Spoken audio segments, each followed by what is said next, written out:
Welcome to the Zero Waste Asia Newsroom. This is GAIA Asia Pacific Senior Communications Officer Sonia Astudillo reporting from Ottawa, Canada, where the fourth session of the Intergovernmental Negotiating Committee for the Global Plastics Treaty, or INC-4, is about to take place. With high expectations placed on visionary leaders to push for impactful outcomes, yesterday's Earth Day observances bring additional focus to the urgency of these talks. Joining me is GAIA Asia Pacific's Plastic Policy Officer, Arpita Bhagat. Hi, Arpita. Hello, everyone from Ottawa. Okay, Arpita, how would INC-4 be organized? Can you share insights from the scenario note? Yes, so INC-4 has a lot of text to negotiate. Hopefully, we will negotiate this time and not waste time in refuting the text as member states did last time. So it will start with the introduction of a brief introduction of revised zero draft in the plenary, where hopefully we will have regional groups from Asia Pacific, Africa, and others making statements. And there could be certain countries making statements as well, but of course, regional statements are going to be prioritized to save time. And if there is space, we could have observers making their statements as well, which are officially known as interventions in these spaces. After the plenary, there will be two contact groups, contact group 1 and contact group 2 set up, who will have initial discussion. And to know about, how contact groups are going to be structured, you will have to visit the scenario note, and I hope we can share the link if we haven't already done so. And basically, the goal in the contact groups will be to identify areas of alignment, to see where merging of text can happen, streamlining of text can happen, and what could be the potential approach going into subgroups. And this time we are going to need subgroups because there's, like I said, a lot more text. So contact group 1 will have 3 subgroups looking at 3 different parts of the revised zero draft, and contact group 2 will have 2 subgroups. And pretty much like last time, contact group 1 focuses on the initial preamble, scope, principles, as well as the core obligation. And broadly, contact group 2 focuses more on the means of implementation and so on. So with that being said, each contact group will have 2 co-chairs each, and these co-chairs are basically nominated member state delegates who are probably already decided, and we will come to know who these people are in the plenary tomorrow. Day after. And each of the subgroup will have co-facilitators, 2 co-facilitators each. That's a lot of people doing this work. And we will have 3 subgroups happening simultaneously to allow for, again, to be able to finalize text. That means that a lot of us as civil society will also need to distribute ourselves and organize ourselves so that we are able to simultaneously, parallelly follow these different conversations, because as you know, contact groups and subgroups are not live streamed. They are confidential spaces. They are protected under Chatham House rules. That means you cannot identify a statement with the individual or the country who has made that statement. So it's where actually masks come off of most of the countries, unless you're very shameless and then you're willing to say anything in public. Plenary, which some of our countries are. I would not name anyone at this point. And then the idea is that with the first day itself, April 23rd, we will have the opening of these subgroups happening after contact groups. And then there would be basically each subgroup would have daily meeting with their contact groups and report progress, basically. An outcome of one contact group. So each contact group kind of synthesizes the outcome of the 2 or 3 subgroups that were under it.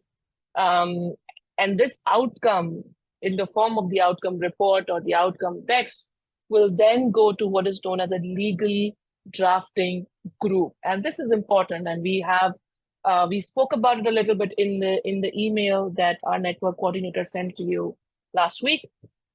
But essentially, the concept or the principle of setting up a legal drafting group is an established practice. It happens often in multilateral spaces, definitely multilateral environmental spaces. These are not negotiators. These are technical legal experts who are nominated by member states' countries.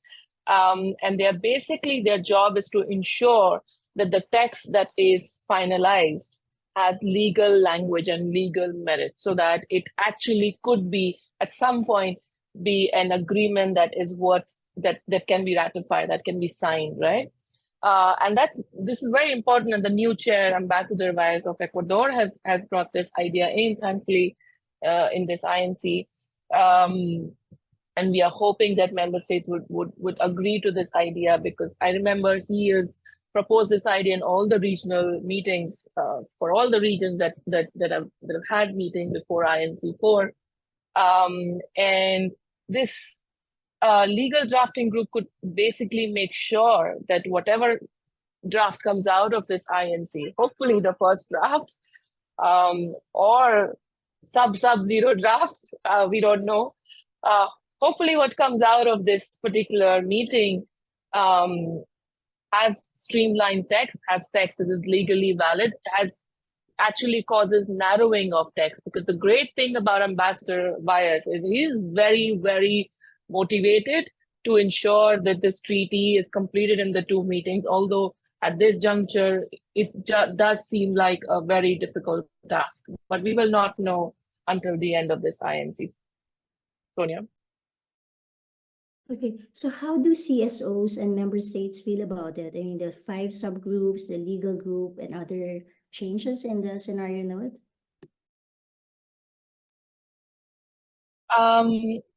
It's not going to be easy. That's the simple answer.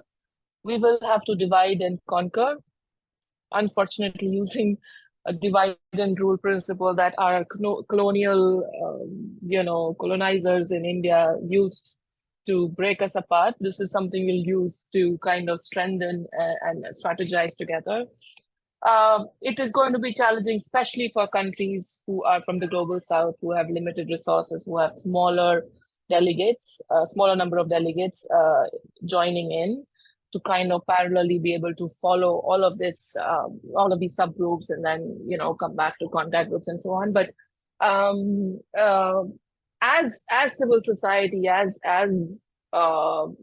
people who are keen to have an ambitious treaty, it's going to be our job to support our member states. And this is actually an opportunity. It's a challenge, but also an opportunity that we should understand that we could offer support to our member states. And the way to build relationship, and I know our members across have been working beyond their capacity to build relationship with their delegates. It is again an opportunity to strengthen that relationship, to provide them with not just the technical expertise, but this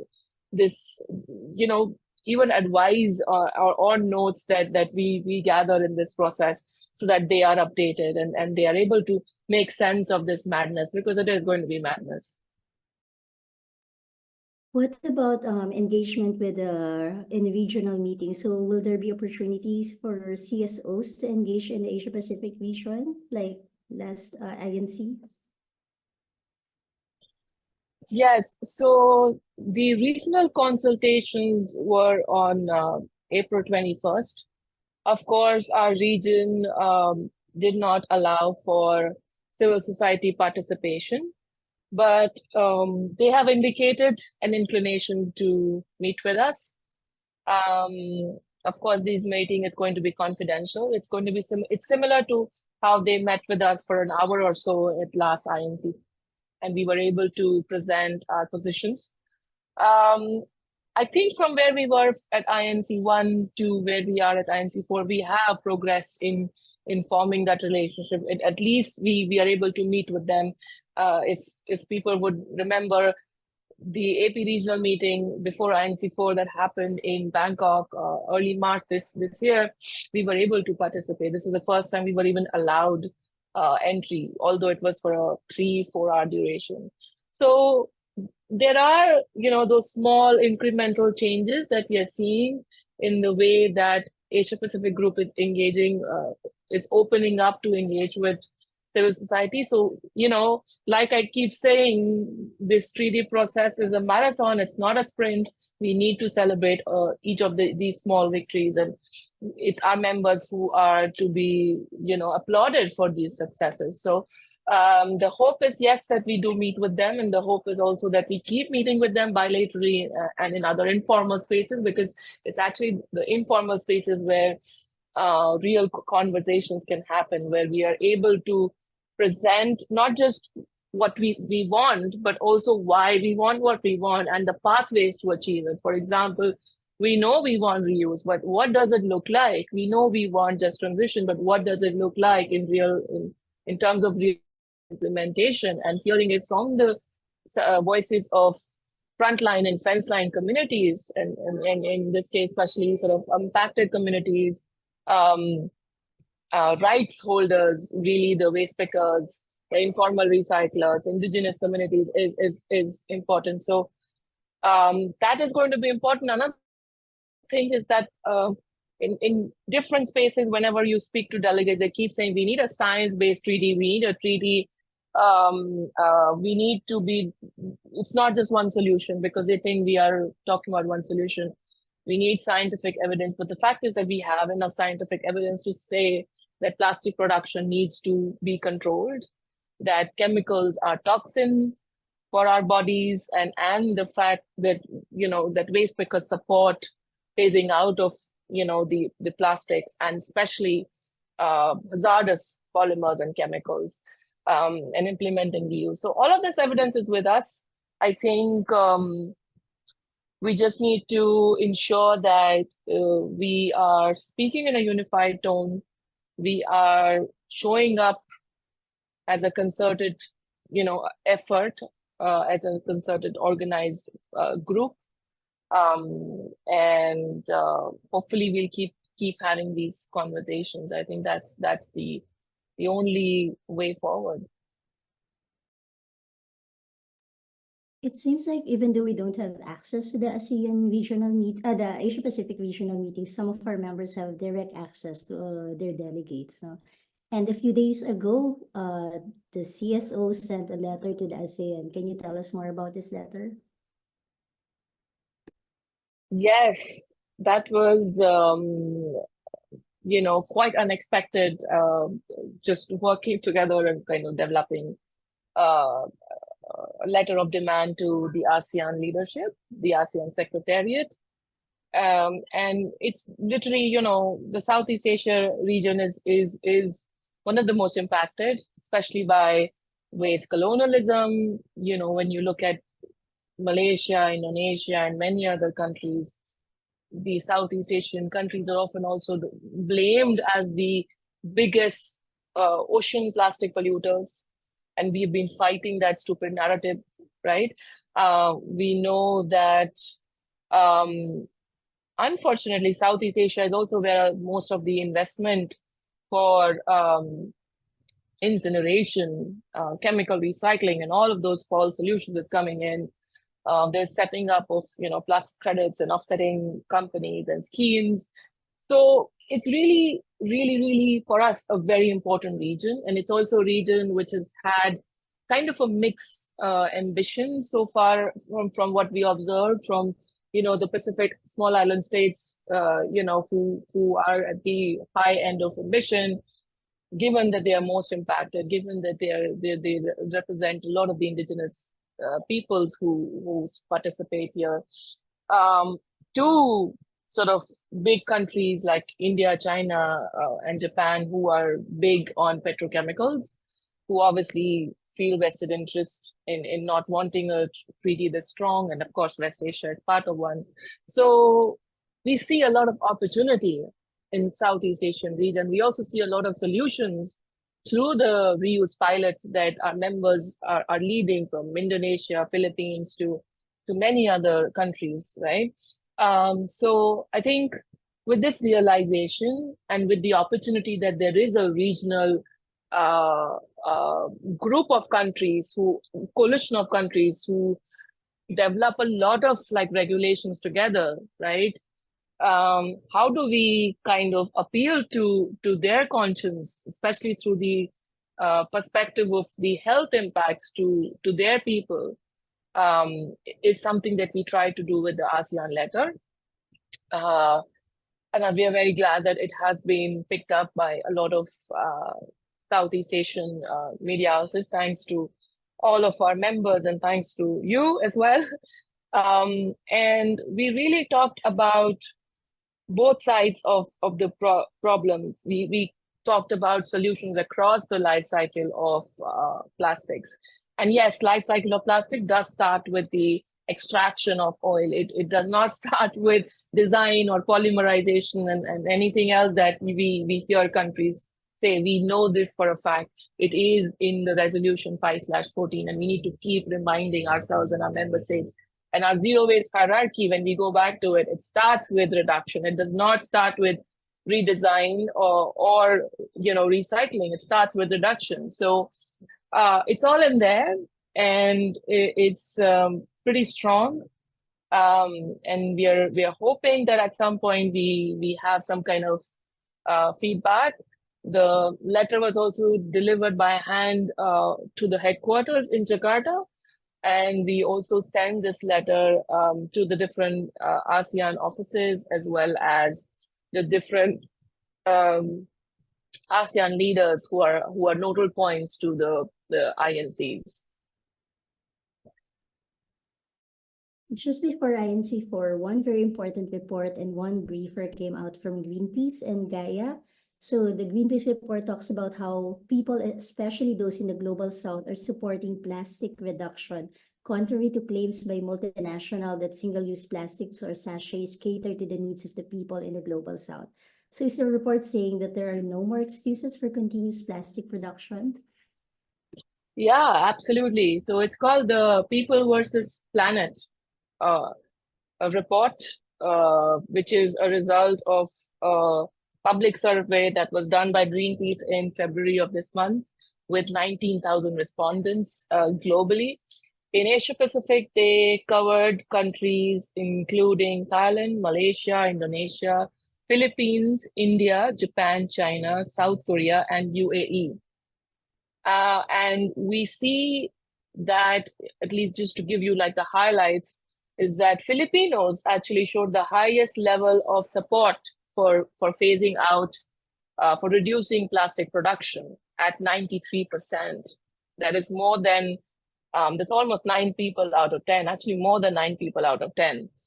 And the Chinese supported, 92% Chinese supported for this, which is quite a disconnect between what the government is wanting and what the people are saying. The third country, again, interesting insight is India with 86% support from the public. And the lowest support we had is in Japan at 68%, which is still not as low as one would imagine. It's still almost 7 out of 10 people, which is a high number. So, it's very clear, even without much, I feel like there is so much more public engagement work that we can do around the need for people to understand the link between fossil fuels and plastics. But even with where we are, where there is limited understanding of that, there is still not mass public awareness. We see the facts right there that people realize that plastic production cuts is something that must be prioritized in this international instrument. And GAIA Asia Pacific did a very small version of this report through video documentation that we released, I think, last week itself, where we spoke to people from different countries in Asia, and we heard, again, interesting comments coming in, and this is without them really knowing about too much about plastics negotiations. So I think the figures speak for themselves. And by the way, Arpita, the title of the report is People versus Plastic, not versus Planet. I'm so sorry for that. Thank you for that correction. Yesterday was Earth Day. Were there any activities or events lined up to mark up the event? Oh, well, there are so many activities everywhere each day. It's hard to keep track. Um, there was an Earth Day declaration that I think somebody in the civil society movement, I think Waterkeeper Alliance started. It has been endorsed by a lot of people. I think that is an important declaration for people to sign. It's aligned with GAIA's own vision of what the treaty should have and what we need for a just waste-free, zero-waste planet. So I would remind us to endorse that if you haven't already, because this would be delivered to the Secretariat. There was also the Planet versus Plastic. I think this is where the confusion came in. Planet versus Plastic documentary video screening, again by Waterkeeper Alliance, Fence Line Watch, Surfrider, Earth Day, CCJ, PPC, Earthworks, and many other folks. This is a very interesting movie. It was screened and it kind of was followed by the delivery of the public message that I just talked about. Interestingly, as it happens, there was a conversation with Indian industry that some Indian members managed to attend. There was also Asian-focused multi-stakeholder knowledge sharing on plastic initiatives event hosted by the government of Japan, along with Economic Research Institute for ASEAN and East Asia, which is ERIA, as well as the Institute for Global Environment Strategy. Some interesting things happened there that our members stood against and called out. And I hope that you can look at that on our Instagram.